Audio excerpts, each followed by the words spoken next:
তিনি এখানে মানে কত সালে এসেছিলেন সেটা? বৈষ্ণব সম্প্রদায়ের প্রবর্তক শ্রী চৈতন্যদেবের পৈতৃক নিবাস খ্যাত সিলেটের গোলাপগঞ্জ উপজেলার ঢাকা দক্ষিণ ইউনিয়নের মিশ্রপাড়া গ্রামটি পুরা ভারতীয় উপমহাদেশের কাছে সুপ্রাচীন ঐতিহ্যের প্রতীক হিসেবে ব্যাপকভাবে সমাদৃত।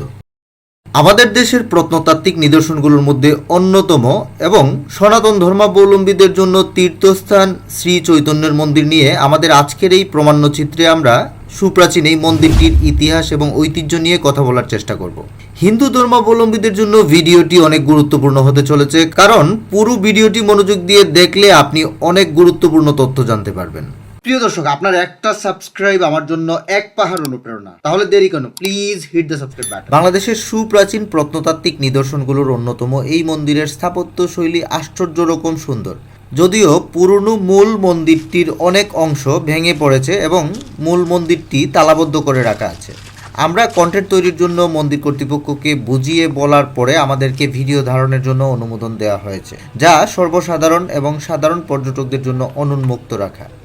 মন্দিরের প্রধান সেবায়েত প্রকৃতি মিশ্র ম্যাডামের সাথে কনভারসেশনের গুরুত্বপূর্ণ তথ্যবহুল অংশটি দেখার জন্য ভিডিওটি শেষ পর্যন্ত অবশ্যই দেখুন, কারণ ওনার সাথে কনভারসেশনের ওই অংশটুকু দেখলে আপনি জানতে পারবেন এই মন্দিরের ইতিহাস এবং ঐতিহ্যের প্রকৃত তথ্য। এই জায়গাটাকে শ্রী চৈতন্যের জন্ম ভিটা হিসাবে বলা হয়, শ্রী চৈতন্যের বসত বাড়ি হিসাবে বলা হয়। তো এটার এই মানে এখন একদম ঝরাজীর্ণ অবস্থা, ভেঙে পড়ে গিয়েছে। হ্যাঁ, এবং কিছুটা অংশ আমি যে এখানে দাঁড়িয়ে আছি এর ঠিক সামনে একটু অংশ এখনও আছে, এখানে সংস্কার করা হয়েছে মনে হচ্ছে। এই পাশটা একটু কালার টালার দেওয়া আছে দেখা যাচ্ছে, এই যে এই পাশটা। হ্যাঁ, এই পাশে আরও একটা ঘর দেখা যাচ্ছে। তো এটাকেই শ্রী চৈতন্যের জন্ম ভিটা বলা হয়। এই যে এখানে একটা বড় একটা থাম আছে এখানে, তারপরে হচ্ছে আপনার এইখানে দেখা যাচ্ছে যে একটা বাড়ির ধ্বংসাবশেষ। হ্যাঁ, এটা অনেক পুরনো একটা দ্বিতল ভবন ছিল বোঝা যাচ্ছে, উপরের দিকে আর একটা ওয়াল যেহেতু আছে তাইলে বোঝা যাচ্ছে যে এটা দ্বিতল ভবন ছিল, একটা ভবন ভেঙে পড়েছে। এখানে কি প্রায়ই আসেন নাকি আজকেই প্রথম আসছেন? আজকেই প্রথম আসছি। প্রথম আসছেন তো আপনি এই মন্দির সম্পর্কে মানে এই মন্দিরের ইতিহাস সম্পর্কে আপনি আমাদেরকে কিছু বলবেন? যে এটা ইতিহাস সম্পর্কে না তো, তবে অনেকের মুখে শুনে আসছি যে এই মন্দির খুব জাগ্রত মন্দির। হ্যাঁ, শ্রী চৈতন্য মহাপ্রভুর তা ওনার সবকিছু সবার কাছে শুনেই আসছে, আমি এতটা বেশি ঐতিহাসিক জানি না। আচ্ছা আচ্ছা।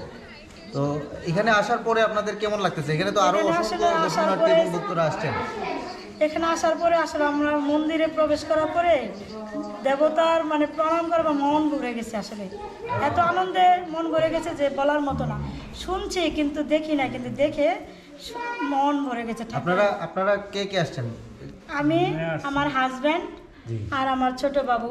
আচ্ছা, কি নাম তোমার মামুনি? দেবশ্রী দত্ত। দেবশ্রী দত্ত। কিসে পড়ো তুমি? ক্লাস 3। ক্লাস 3 তে। Very good. আমার খুব ভালো লাগতেছে শুক্রবার বন্ধের দিন যে শ্রীকৃষ্ণ চৈতন্য গৌরাঙ্গ মহাপ্রভু যে একটি ঐতিহ্যবাহী মন্দির, সেখানে আসার পরে ভক্তি দিলে ঠাকুরকে প্রণাম জানাতে আমার খুব ভালো লাগছে। এই মন্দিরের স্থাপনা সম্পর্কে, এটা কত বছর আগে স্থাপিত হয়েছিল এবং এটার ইতিহাস সম্পর্কে একটু ছোট করে যদি বলতেন। শ্রীকৃষ্ণ চৈতন্য গৌরাঙ্গ মহাপ্রভু যে জয় শ্রীকৃষ্ণ চৈতন্য প্রভু নিত্যানন্দ শ্রী অদ্বৈত গদাধর শ্রীবাসাদি, হ্যাঁ, এগুলো পঞ্চতত্ত্ব হলো শ্রেষ্ঠ আমাদের গৌরাঙ্গ মহাপ্রভু। অনেক পুরনো একটা মন্দির। ঠিক আছে, তাইলে আপনাকে অসংখ্য ধন্যবাদ। ধন্যবাদ। মন্দিরের কাছেই আশ্চর্য সুন্দর গোলাকার একটা পুকুর রয়েছে। গোলাপগঞ্জের এই পুকুর নিয়ে একটা লৌকিক এবং রহস্যময় কাহিনী প্রচলিত আছে, যা এই ভিডিওতে বললে ভিডিওটি বিশাল লম্বা হয়ে যাবে। ঐতিহাসিক এই মন্দিরে কিভাবে আসবেন, কত টাকা ভাড়া লাগবে এবং কোন স্টেশন থেকে কিভাবে আসবেন তার বিস্তারিত আলোচনার আগে চলুন আমরা চলে যাই এই মন্দিরের প্রধান সেবায়েত প্রকৃতি মিশ্র ম্যাডামের সাথে কনভারসেশনে। প্রিয় দর্শক, আমি এইখানে আসার পরে, মন্দিরে আসার পরে এখানকার যে প্রধান সেবায়েত দিদি, ওনার সাথে দেখা হলো। উনি অনেক বিজি ছিলেন, তারপরে উনি আমাকে সময় দিয়েছেন, এই জন্য ওনাকে অসংখ্য ধন্যবাদ। তো দিদি, আপনি একটু আপনার পরিচয়, প্রথম আপনার নাম এবং ইয়েগুলো বলবেন একটু? আমার নাম প্রকৃতি মিশ্র।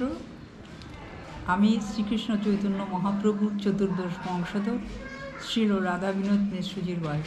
রাধা বিনোদ মিশ্রজি 2020-এর 5ই সেপ্টেম্বর দেহ রেখেছেন। তারপরে থেকে মন্দির পরিচালনা করছে, আমি করছি না, প্রভু নিজেই করছেন। প্রভু যেরকম চালাচ্ছেন সেরকমভাবেই আমরা চলছি। আচ্ছা, এই মন্দিরটা প্রতিষ্ঠার ইতিহাস সম্পর্কে আমাদের কি বলবেন? এটা কত সালে এটা প্রতিষ্ঠিত হয়েছিল এবং কে প্রতিষ্ঠা করছিলেন? মন্দির প্রতিষ্ঠিত হয়েছে, মিশ্ররা মূলত এই মন্দির প্রতিষ্ঠা করেছে। তারা যখন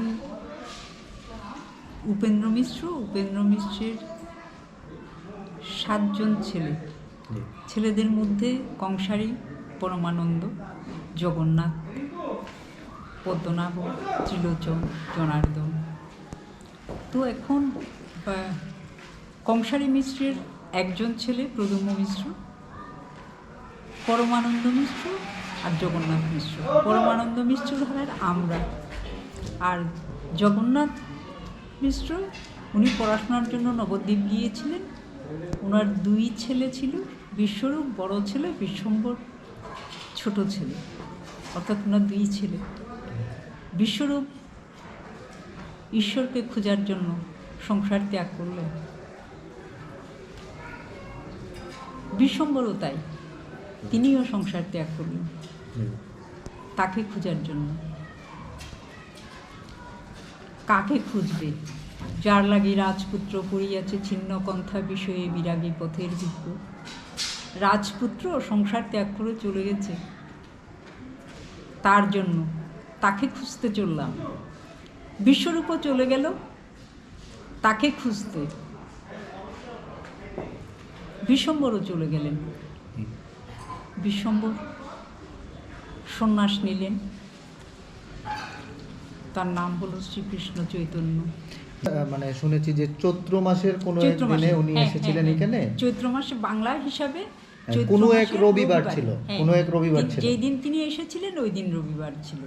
এখন উনার আশাটাকে সম্মান জানাবার জন্য উনি যে এসেছিলেন সেই কথাটা মনে করে প্রতিটি রবিবার উদযাপন করা হয়, অর্থাৎ to pay honour to him. তার আশাটা, তিনি যে এসেছিলেন একে সম্মান জানিয়ে প্রতিটি রবিবার এখন উদযাপন করা হয়। প্রতিটি রবিবারে মেলা। এটা তো শুধু রবিবারে শুরু হয় না, শুরু হয় শুক্রবার থেকে। শুক্র, শনি, রবি, সোমবার সকাল পর্যন্ত এই আবহটা থাকে। তো এই সময় তো অনেক দর্শনার্থী আসেন আমাদের এখানে। এখন যে আমি আপনার সাথে কথা বলার সময় আরো একজন দেখলাম যে উনি বগুড়া থেকে আসছেন বললেন। হ্যাঁ, সুদূর অনেক দূর থেকে আসছেন। তো এইরকম অনেক দূর থেকে আপনাদের এখানে অনেক ভক্ত এবং দর্শনার্থীরা আসেন, তো সেটা আপনারা কিভাবে দেখেন?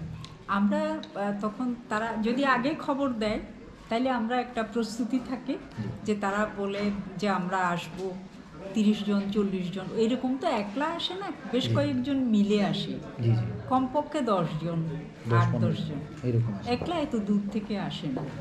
তো তখন আমরা তাদের জন্য ব্যবস্থা করি থাকার। আমাদের 2টো গেস্ট হাউস আছে, ওই গেস্ট হাউসে 200-র বেশি লোক থাকতে পারে এরকম। ওগুলো কি মানে ওই যে যারা আসেন, গেস্ট আসেন, ওনারা কি উইদাউট পেমেন্ট নাকি পেমেন্ট সহ? না, উইদাউট পেমেন্ট। এটার জন্য কোনো টাকা নেওয়া হয় না কোনো সময়। আচ্ছা, এটা মিশ্রবাবু থাকতেও নিতেন না, আমরাও নিই না, এটা এখানে নিয়ম নেই।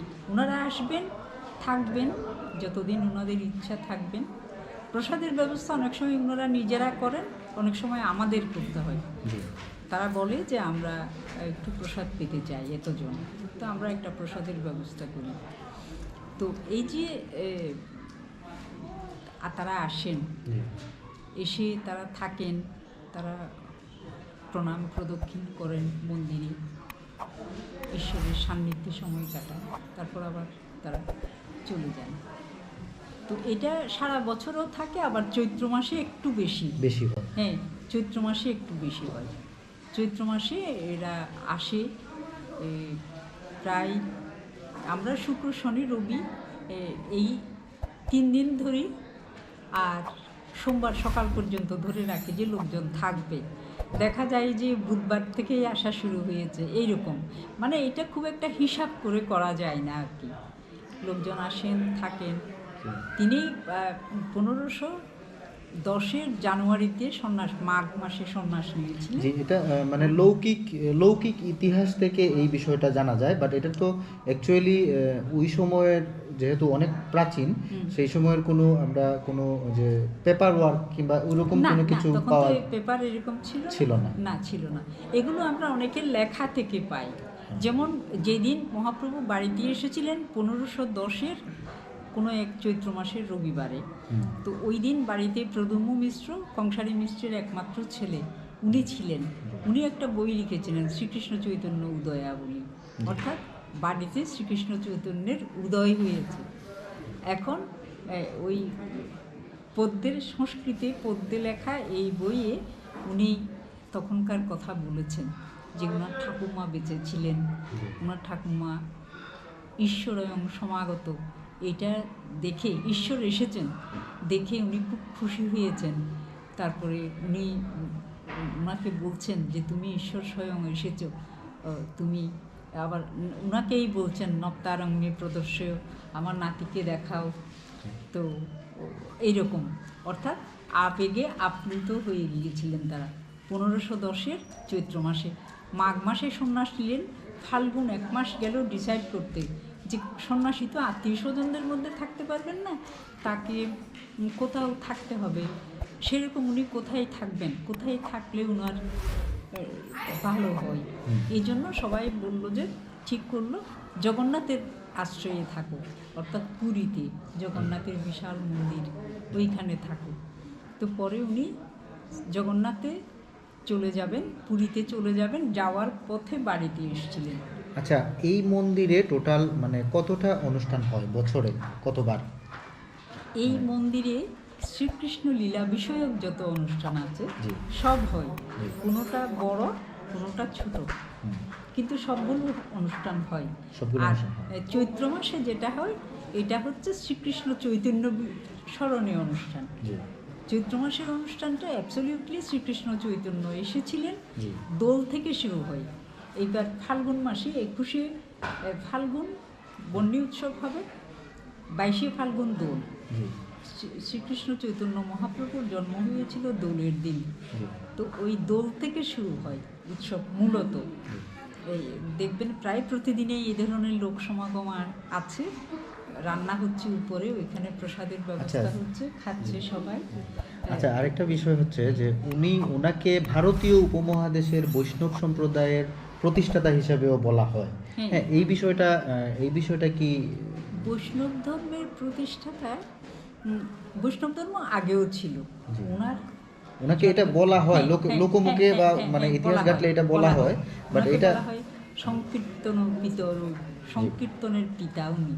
তো এখন বৈষ্ণব ধর্মের প্রতিষ্ঠা বলতে বৈষ্ণব ধর্ম ওনার জন্মের আগেও ছিল, ওনাকে প্রতিষ্ঠাতা কেন বলে সেটা হচ্ছে এই বৈষ্ণব ধর্মের একটা ভাব, উনি নিজ অচিন্ত ভেদাভেদ, অর্থাৎ রাধা কৃষ্ণের মিলিত রূপ, রাধা কৃষ্ণ অভিন্ন, লীলারস আস্বাদিতে ধরে 2 রূপ, কিন্তু তারা এক এবং অভিন্ন।